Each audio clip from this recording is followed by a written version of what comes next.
Handsum Gambler, 1 goal, clean sweep, going 5 for 5 every UFC card. I am the Handsum Gambler. Sorry for the late show this week, folks. I am a little under the weather, fighting some kind of chest cold. Got some congestion. I know I probably sound horrible, but please bear with me. It should only be 1 week.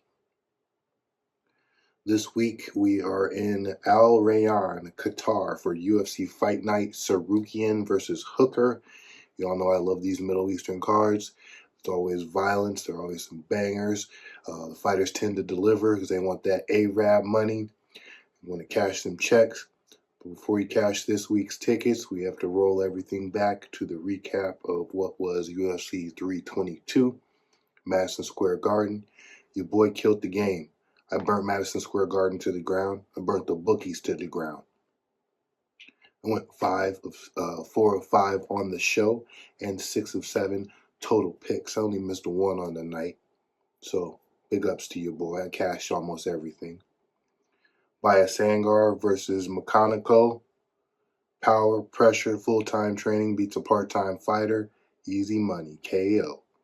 Kyle Dacus over GM3. GM3 is a member of the Fade Parade. I told y'all, ride with me there too. The Dar's Knight gets it done. Chokes him out. Aaron Cold-Blooded Blanchfield over Tracy Cortez. Rear naked choke. I actually missed a bet there because I took her by knockout, but I did hit a moneyline bet. Carlos Prates over Leon Edwards. He sparked that boy and left him with a smile on his face. Prates is the truth, man. We got to watch out for this cat. I think he's on the horizon of a title shot. My only miss of the night was Gregory Robocop Rodriguez showing up against Roman Kopylov. And, you know, it's better this way, folks. Because had I went 7 for 7, it would have went to my head. And you know what happens when stuff goes to people's head. They have a big downfall. The show falls apart. We didn't need that. So it keeps me hungry. It keeps me thorough. So I can keep bringing you these green check mark picks. So I'm going to eat the Roman Kopylov loss. He did not get finished either. That was a unanimous decision that he lost. So, great fight there, though, between two UFC brawlers in Gregory Robocop Rodriguez and Roman Kopylov. Got to jump straight into the Fade Parade. Who stunk up the joint? I said, who stunk up the joint? 2 entries this week. Sean Brady. This man shits the bed every time he fights a guy that's in his prime that has a freaking pulse. This guy beats up on veterans, and then he looks like $1 million against these veterans. And the second you put him in there with a dog that's up and coming, that dog runs right through him. Bilal beat him before. Morales just beat him now. I can't ride with him no more. He's not thorough. He's not thorough. There's something up with these Philly guys. I remember when Pfeiffer lost a couple years back, they was calling him the Philly fraud. This guy seems like he might be another Philly fraud. So I'm off the Sean Brady train. And as much as it pains me, Angela Hill. She's our Tisha Pennington this week. Nothing left to prove. Nothing left to climb. No title fights in the horizon. She's just going to be relegated to a gatekeeper, and I can't back her anymore as a gatekeeper. So it pains me. She's a Hall of Famer, but Angela Hill, I cannot back you anymore. Bonus time. Who cashed? Who cashed? Because we cashed big time. Bonus money, Michael Morales with that sparking of Sean Brady. Carlos Prates left a smile on Leon's face. Benoit Saint Denis crushed my boy Dariush. And Bo Nickel, the wrestler with a head kick knockout. Thank these men for some primetime violence. That's what we come for, gentlemen. Let's get into this week's picks. UFC Fight Night 265, Tsarukyan versus Hooker. All right, folks. This one's shaky, but let's jump into it. Denzel Freedman over Merrick Bahulio. I can't find any good footage on Merrick Bahulio, so I'm riding with Denzel Freedman. Bigger, badder, took on better competition. Bahulio looks to be at a kind of a lower pace, volume kind of guy. Doesn't have that much power. Maybe some sambo or judo skills, but nothing that looks like he can be imposing enough to deal with Denzel Freedman. So give me Freedman, money line, and a sprinkle on the KO prop. I don't think this fight lasts 6 minutes, to tell you the truth. Pick number 2. I'm going to butcher this guy's name. Sagid Isakmaev. So Sagid Isakmaev. Probably butchering the shit out of that. Or Nicholas Dalby. He's taller. He's 10 years younger. He has a combat sambo pedigree. He's on a 4-fight losing streak and used to be, he seems to be the more polished and athletic, explosive guy. I understand he's 40, Nicholas Dalby's 40 years old, so everybody's going to look like that. But this guy looks to have a little physique on him and actually could do some damage.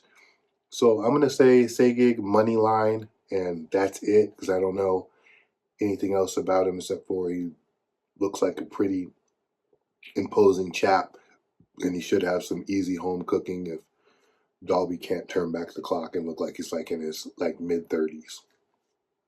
Money line it. Tagir Ulanbekov over Kyoji Hiraguchi. Both of these guys struggle against bigger, stronger, imposing men. And out of the two, Tagir Ulanbekov is the bigger, stronger, imposing man. So give me Tagir Ulanbekov. He has a slight youth advantage, slight height advantage. I'm going to take the money line and give me the decision prop also. Fight number 4, Mike Hiddebek Orobai over Jack Hermanson. Meaner, younger, hungrier, better movement. Jack's last couple of wins have been very, very sketchy. Ever since the heel hook over Kelvin Gastelum, every win he's got has been real sketchy. The win over Joe Pfeiffer, kind of sketchy. I don't know. I don't know. But what's up with Jack? And now he's moving weight classes. Can't back it. Give me the more consistent guy in the weight class, Mike Hiddebek or Orobai. I think this has the potential to be a nightmare matchup for a guy that's obviously slowing down like Jack. So give me the money line and the double chance KO sub prop also. Orobai has never been subbed in his career. I don't think he's going to start now. Fight number 5, Volkan Oezdemir over Alonzo Menningfield. I'm taking the more decorated fighter. Only one of these guys has fought Daniel Cormier. Only one of these guys has fought much better competition and survived to tell the tale. And I also think that Volkan Oezdemir has an fight IQ edge. Alonzo Menningfield has some lapses in judgment as far as when he's out there fighting. I think he rushed Anthony Smith and got knocked out. He rushed somebody and got knocked out. He rushed Carlos Ulberg and got knocked out. And you don't rush a guy like Carlos Ulberg. You will rush a guy like Anthony Smith, and he didn't rush at all in that. Just not the highest IQ moments fight-wise for Antonio Menningfield, and I think that catches up with him this week again. Give me the veteran Volkan Oezdemir money line, and I might take a double chance bet KO decision prop also. Let's jump into this unofficial main event lean.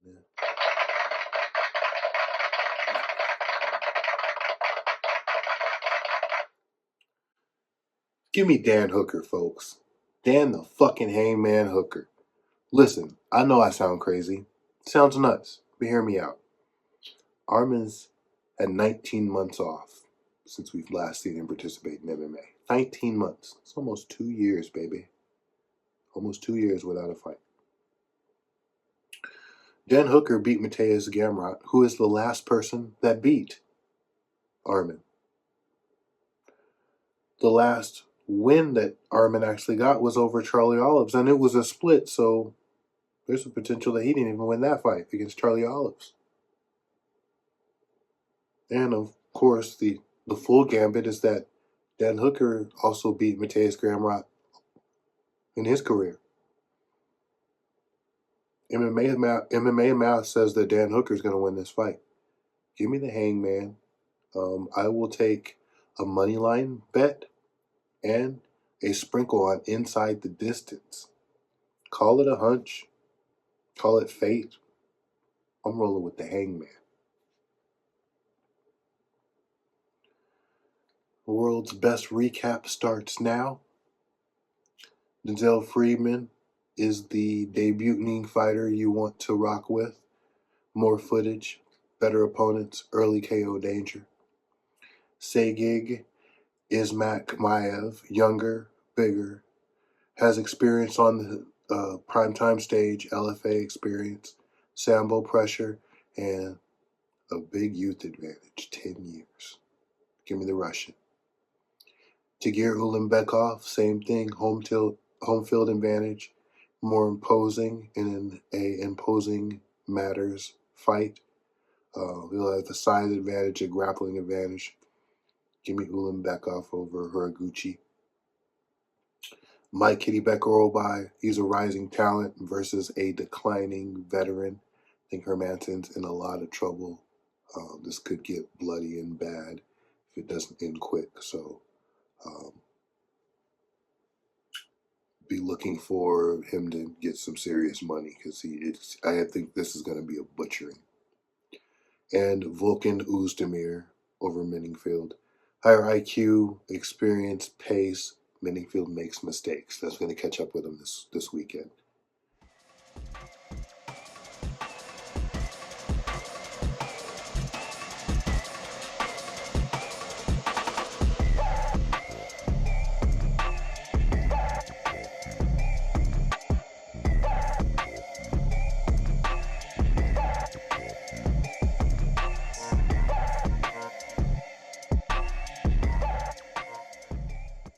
In the unofficial main event lane, Dan the fucking Hangman Hooker to upset Armin Tsarukyan. Call me crazy, but hey, that's just how I see it, baby. That's how I see it. There it is, folks. We've made it through another episode of the Handsum Gambler. Please like, share, and subscribe. Play smart. Bet smart. Stay sharp. Win with style. I am the Handsome Gambler, and I'm signing off. See you next week, folks. It's the greatest team of all time. That squad right there.